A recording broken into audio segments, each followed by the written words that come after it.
اس کی گردن محفوظ ہو جائے۔ کمبل خریدنے کے لیے وہ کوئی اور طریقہ سوچ لے گا۔ ہلکو کے بارے میں رائے۔ ہلکو ایک غریب کسان ہے جو دن رات اپنے کھیت میں محنت مشقت کرنے کے بعد فصل اگاتا ہے۔ محنت کرنے کے باوجود اسے کوئی راحت نصیب نہیں ہوتی۔ وہ اپنے ضروریات کی تکمیل کے لیے ترستا رہتا ہے۔ اس پر ترا یہ کہ جانور اس کی کھڑی فصلوں کو برباد کر دیتے ہیں۔ کھیت کا لگان ادا کرنے کی فکر اسے ہمہ وقت پریشان رکھتی ہے۔ غرض یہ کہ اسے زندگی کا کوئی سکھ میسر نہیں ہے۔ سوال نمبر 1 کا بے ہے۔ درج ذیل درسی اقتباس کا غور سے پڑھیے اور دی ہوئی سرگرمیوں کو ہدایت کے مطابق مکمل کیجیے۔ سوال نمبر 1 کا بے ہے۔ پہلا ہے خانہ پوری کیجیے۔ پہلا، کسی دوسری زبان کے لفظ کو عربی بنانے کا عمل۔ دوسرا، کسی دوسری زبان کے لفظ کو فارسی بنانے کا عمل۔ تیسرا، غیر ملکی زبان کے لفظ کو ہندوستانی بنانے کا عمل۔ چوتھا، تہنید کے اگر ہم ٹھیٹھ معنی کریں تو کیا کہہ سکتے ہیں؟ اس کے جوابات ہے۔ پہلا ہے کسی دوسری زبان کے لفظ کو عربی بنانے کا عمل تعریب۔ دوسرا، کسی دوسری زبان کے لفظ کو فارسی بنانے کا عمل تفریس۔ تیسرا، غیر ملکی زبان کے لفظ کو ہندوستانی بنانے کا عمل تہنید۔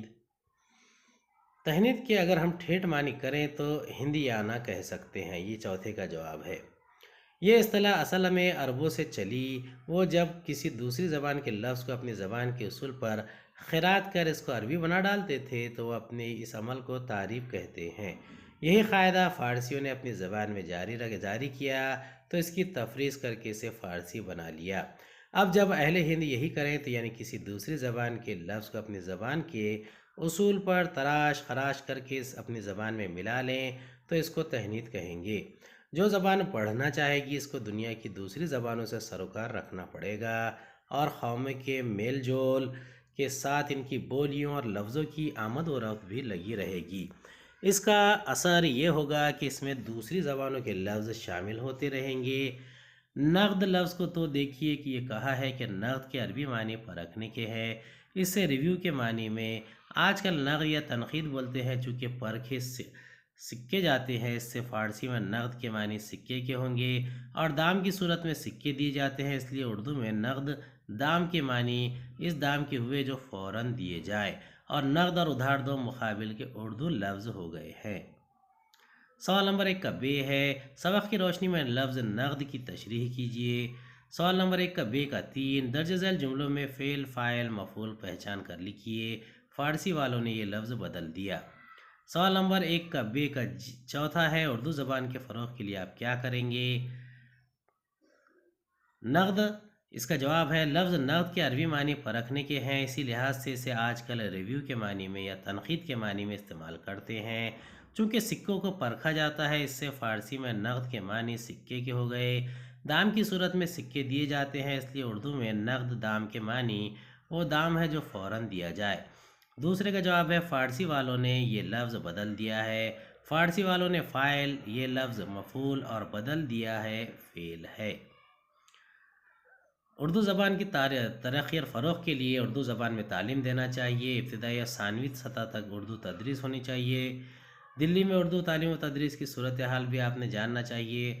تدریس بامداد کمپیوٹر اور اردو زبان کا فروغ یہ ایک دوسرے سے جڑے ہیں۔ سرکاری سرپرستی میں اردو زبان کا فروغ ہونا چاہیے۔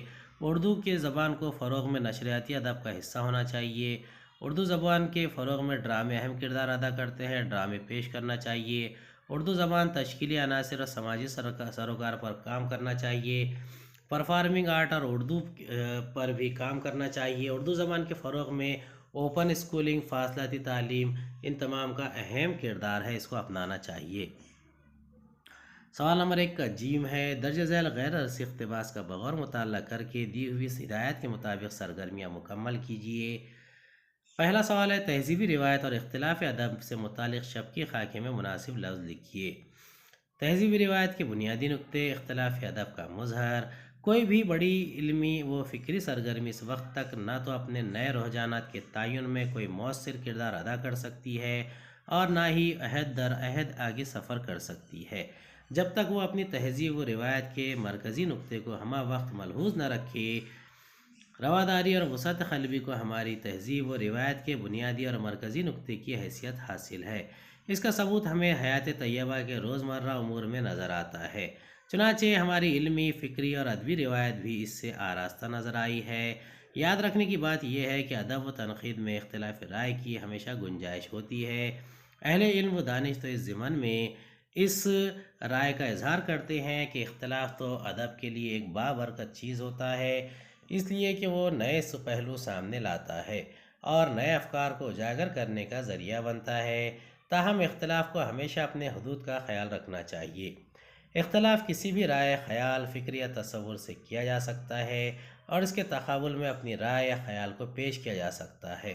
یہ کام دلائل کے ساتھ ہونا چاہیے۔ محض کسی کو رد کر دینا یا پھر اس طرح کے کسی موقع پر عمومی انداز کا مسترد کرنے والا لہجہ اختیار کرنا کافی نہیں ہوتا۔ بات میں وزن پیدا ہوتا ہے دلیل سے اور اس کو مستحکم کرتا ہے متبادل زاویہ، نیا خیال، نیا بیانیہ۔ ایسا نہ ہو تو محض اردو مخالفت کا منفی احساس ہی سامنے آتا ہے، جو ادب اور تنقید کسی کے لیے کارآمد نہیں ہوتا۔ پہلے کا جواب ہے تہذیبی روایت کے بنیادی نکتے، رواداری، وسعت قلبی، اختلاف ادب کا مظہر، نئے پہلو، نئے افکار۔ دوسرا سوال ہے مثبت اختلاف رائے سے متعلق 4 اہم نکات اقتباس سے پیش کیجیے۔ اس کا جواب ہے مثبت اختلاف رائے سے متعلق 4 اہم نکات ہے۔ پہلا ہے مثبت اختلاف رائے ایک بابرکت چیز ہے جو نئے پہلو سامنے لاتا ہے اور نئے افکار کو اجاگر کرتا ہے۔ دوسرا حدود کا خیال رکھا جاتا ہے۔ تیسرا دلائل کے ساتھ اختلاف کیا جائے تو بات میں وزن پیدا ہوتا ہے۔ چوتھا متبادل زاویہ، نیا خیال اور نیا بیانیہ اختلاف کو مستحکم کرتا ہے۔ سوال نمبر 2 کا الف ہے خالی جگہ پر کیجیے۔ میرا جی کی جائے پیدائش 24 مئی 1912 کو لاہور میں ہوئی۔ میرا جی کی جائے وفات 4 نومبر 1949 ممبئی میں۔ نظم شاعر میرا جی، جائے پیدائش 25 مئی 1912 لاہور میں، جائے وفات 2 نومبر 1949 کو ممبئی میں۔ داتا دے دے گیان ہمارا من مورکھ نادان، جیون کام کی بہتی دھارا، جیون دھیان کا روپ ہے نیارا، اس کی کیا پہچان ہمارا من مورکھ نادان، جیون کی گنگا ہے گہری، رنگ کئی ہیں بات اکھیری، دیکھ کے دل حیران ہمارا من مورکھ نادان، جب بھی مدھر بین کوئی بولے، بے بس دل سنتے ہی ڈولے، بھید کا کس کو گیان ہمارا من مورکھ نادان، ناچ گیت ایک رات کے ساتھی، سب ہے سکھ کی بات کے ساتھی، سنگت کے سامان ہمارا من مورکھ نادان، گیان دھیان کی راہ نہ سوجھے، ایک پہیلی کیسے بوجھے، بوجھ بوجھ ہلکان ہمارا من مورکھ نادان۔ سوال نمبر 2 کا الف ہے یہ نظم ایک ڈیش گیت ہے۔ اس کا صحیح جواب ہے حمدیہ۔ سوال نمبر 2 کا الف ہے تیسرا ذیل کے لیے ہم معنی الفاظ نظم سے تلاش کر کے لکھیے۔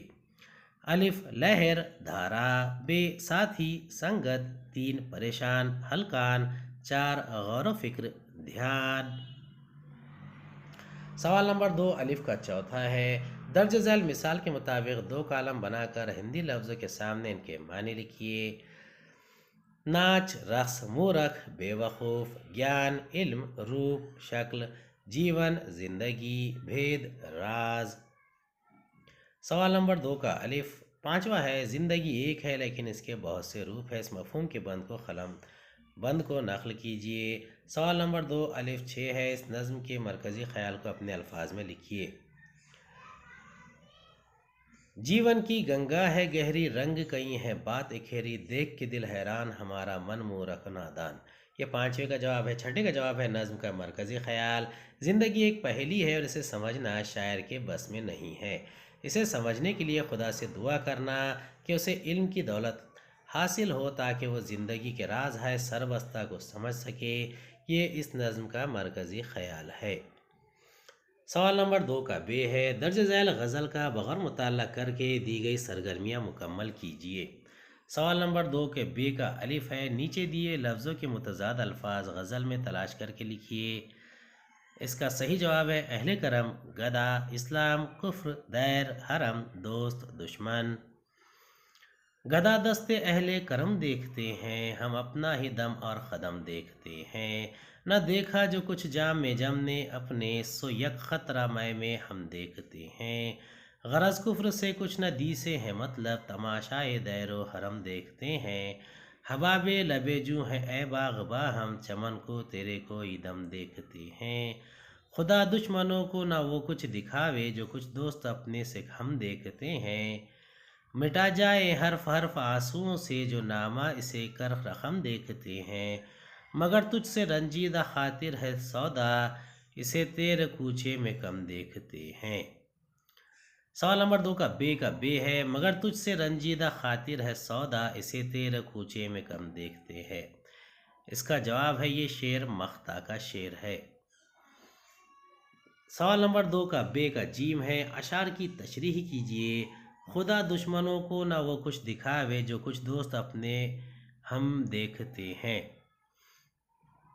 سوال نمبر 2 کا بے ہے، غزل میں صنعت تلمی کا شعر تلاش کر کے لکھیے۔ دیکھیے اس میں صنعت تلمی نہیں ہے، البتہ صنعت تضاد کے اشعار ہے، جیسے اوپر کا شعر دشمن اور دوست۔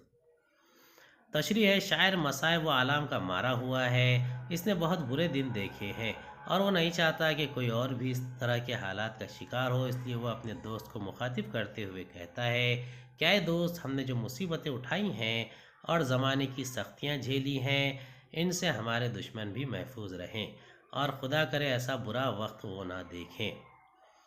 صنعت تضاد کا شعر ہے، غرض کفر سے کچھ نہ دین سے ہے مطلب، تماشائے دیر و حرم دیکھتے ہیں۔ اس میں متضاد الفاظ ہے، کفر، دین، دیر، حرم۔ حصہ صوبہ میں اضافی مطالعہ۔ سوال نمبر 3 کا الف ہے، ذیل کے اقتباس کا بغور مطالعہ کر کے دی گئی سرگرمیاں مکمل کیجیے۔ تو صاحب ان چیزوں کے ساتھ یہ کھانا بھی ان کو دے دیجئے گا۔ افسانے کے اس اختتامی جملے سے متعلق اپنی رائے کا اظہار کیجیے۔ اس کا جواب ہے، کھانا پرما کے لیے پکایا گیا تھا، پیٹ بھر کھانے کے بعد جو کچھ کھانا بچ گیا تھا وہ سیکھا ہے، اس بات کا اس نے اطمینان کر لیا تھا، وہ چاہتا تھا کہ وہ اپنی ساری چیزیں بشمول کھانا اپنے لواحقین کے سپرد کرے، ممکن ہے اسے اس بات کا اطمینان ہو کہ مرنے کے بعد بھی وہ اپنوں کے کام آئے گا اور ان کی بھوک مٹانے کا ذریعہ بنے گا۔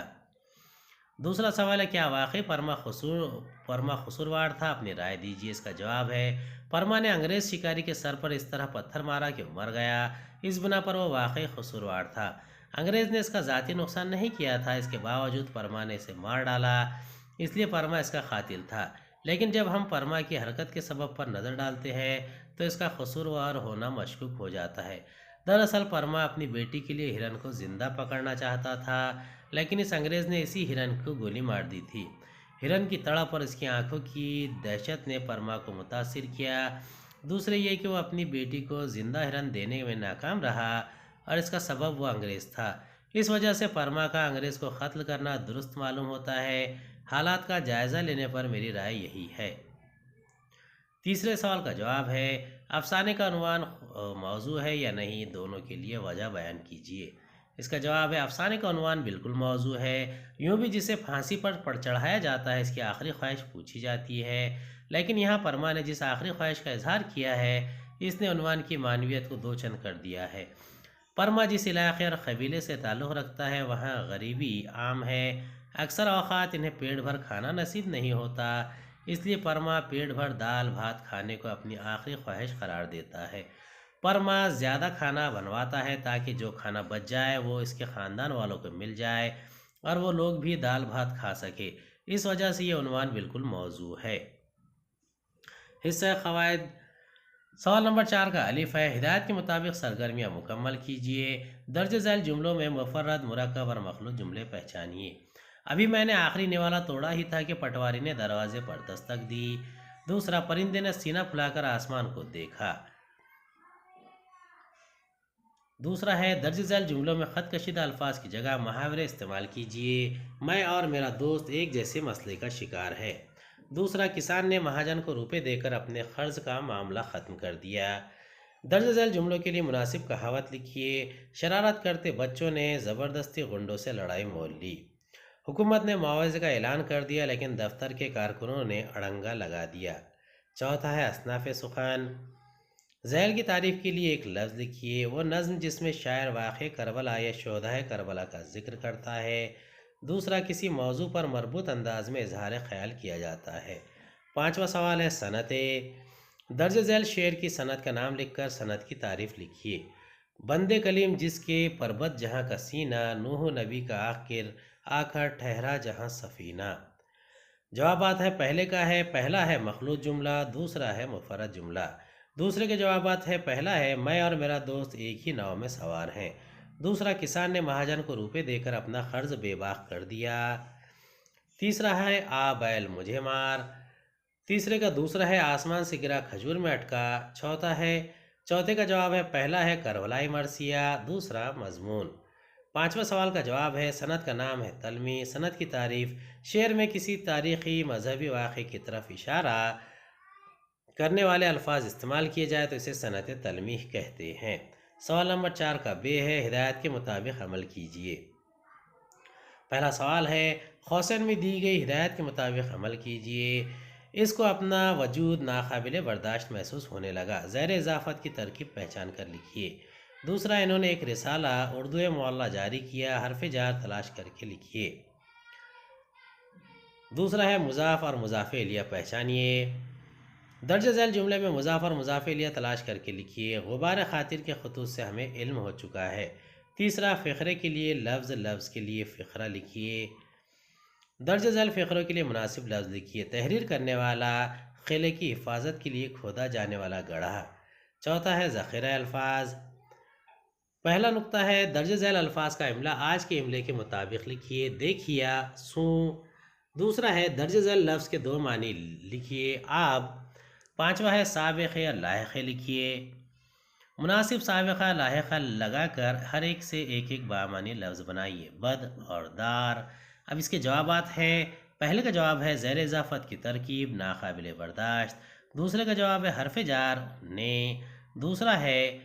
دوسرے کا پہلا ہے مضاف خطوط، مضاف الیہ غبار خاطر۔ تیسرے کا پہلا ہے محرر، دوسرا ہے خندق۔ چوتھا ہے موجود املا، دیکھیا دیکھا، سوں سے۔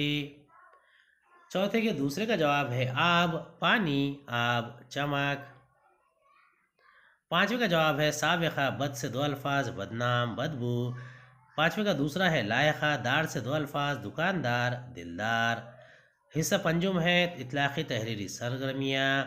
سوال نمبر 5 کا الف ہے، خط یا خلاصے میں سے کوئی ایک سرگرمی مکمل کیجیے۔ پہلا ہے خط نویسی۔ درج ذیل اعلان پڑھیے اور دی ہوئی ہدایت کے مطابق سرگرمی مکمل کیجیے۔ خوشخبری مورخہ 14 نومبر۔ ناز بک ہاؤس رتنا گری کے زیر اہتمام سال 2019 کے لیے بہترین ادیب الاطفال ایوارڈ پیش کرنے کی تقریب۔ ایوارڈ یافتہ ڈاکٹر بانو سراج سرتاج، مشہور ادیبہ۔ نوٹ، پروگرام کے وقت پر صبح 10 بجے تا رات 8 بجے رعایتی داموں پر کتابوں کی فروخت۔ مقام ناز بک ہاؤس آفس، منگلوار پیٹھ، رتنا گری۔ رسمی خط، مشہور ادیبہ ڈاکٹر بانو سرتاج صاحبہ کو بہترین ادیب الاطفال ایوارڈ ملنے پر انہیں مبارکبادی کا خط لکھیے۔ غیر رسمی خط، دوسرے شہر میں رہنے والے اپنے دوست سہیلی کو خط لکھیے اور انہیں پروگرام میں شریک ہونے کی دعوت دیجیے۔ انہیں یہ اطلاع بھی دیجیے کہ یہاں رعایتی داموں میں کتابیں دستیاب ہیں۔ رسمی خط، الف بے جیم، نمائندہ طلبہ جماعت دہم، نیشنل اردو ہائی اسکول، داپولی، ضلع رتنا گری۔ مورخہ 17 نومبر 2021۔ محترمہ ڈاکٹر بانو سرتاج صاحبہ، چندر پور، سلام مسنون۔ یوم اطفال کے موقع پر آپ کو ناز بک ہاؤس رتنا گری کی جانب سے بہترین ادیب الاطفال ایوارڈ کے انعام سے نوازا گیا ہے۔ اس انعام کے لیے آپ کو تہہ دل سے مبارکباد پیش کرتے ہیں۔ آپ پچھلی چند دہائیوں سے بچوں کے لیے لکھ رہی ہیں۔ آپ نے دوسری زبانوں کے بچوں کے ادب کو بھی اردو میں منتقل کیا ہے اور اس طرح آپ نے اردو میں بچوں کے ادب کو مالا مال کیا ہے۔ آپ نے نہ صرف خود کہانیاں اور مضامین لکھے بلکہ آپ نے دوسروں کی تخلیقات کے مجموعے بھی مرتب کیے ہیں۔ خاص طور پر آپ نے سائنسی موضوعات پر لکھی گئی نظموں کا جو انتخاب شائع کیا ہے، اس کے لیے تو ہم بچوں کی طرف سے خصوصی مبارکباد قبول کیجیے۔ رسالوں میں چھپنے والی آپ کی کہانیاں، مضامین، ڈرامے ہم بہت شوق سے پڑھتے ہیں۔ اگر یہ کہا جائے کہ ہم آپ کی کہانیاں پڑھتے ہوئے بڑے ہوئے ہیں تو غلط نہ ہوگا۔ بچوں کے ادب میں آپ کی خدمات کے لیے مذکورہ ایوارڈ دیا گیا ہے۔ اس خبر سے ہم تمام طلباء کو بہت زیادہ خوشی ہوئی ہے۔ National Urdu high school